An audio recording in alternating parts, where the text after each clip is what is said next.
నమస్తే welcome to Kiran TV news.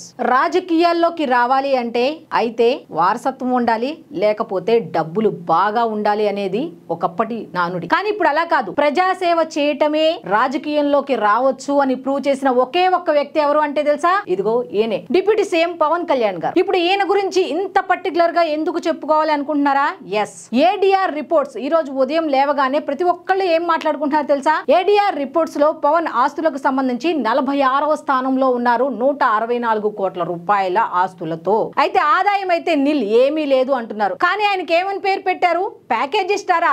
అసలు ఆయన ప్యాకేజీ తీసుకుంటే మొదటి స్థానంలో కదా ఉండాలి, మరి 46వ స్థానంలో ఉన్నారేంటి?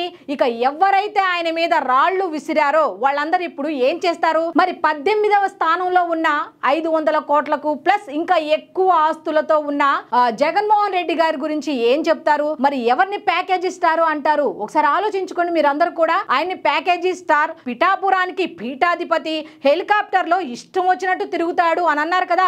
ఒక్క రూపాయి ఆదాయం చూపించండి. ఈ 2024 ఎన్నికలకు సంబంధించి ఆయన గెలిచే ముందుగానే ఆయన ఇచ్చిన విధానం గాని, ఆయనకున్న ఆస్తుల విలువ గాని ఒకసారి అలా కంపారిజన్ చేసుకుంటూ రండి. ఉన్న ఆస్తినే, ఉన్న డబ్బుల్నే, ఉన్న ఆదాయాన్నే ఆయన ప్రజలకు విరాళంగా ఇచ్చారు.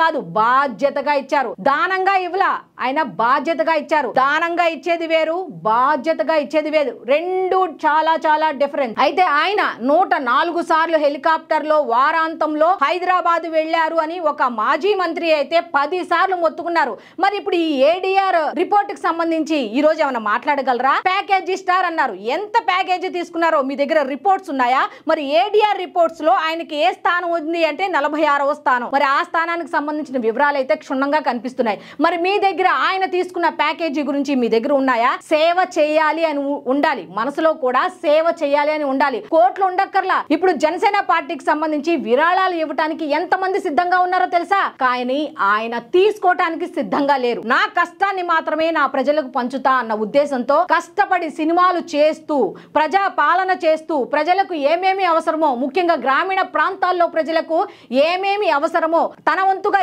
ఏమేమి చేయగలను అన్న ఉద్దేశంతో ఆలోచించుకుని ప్రజా సేవ కోసం ముందుకు వెళ్తున్నారు. మొన్న కూడా రాజోలకు సంబంధించి ఆయన అక్కడ చెప్పింది ఏమిటి? ఈ గ్రీనరీకి, కోనసీమ అనేది గ్రీనరీకి సింబల్ కాబట్టి దిష్టి తాకింది అని ఒక్క మాట అన్నారు. దీనికి విరుచుకు పడిపోయారు. మీ ఆస్తులేంటి, తెలంగాణలో మీ ఆస్తులు అమ్ముకోండి. ఆయన ఆస్తులు అమ్ముకోవాలి అంటే మీరందరూ సరిపోతారా? ఆస్తుల గురించి మాట్లాడటానికి మీరందరూ సరిపోతారా?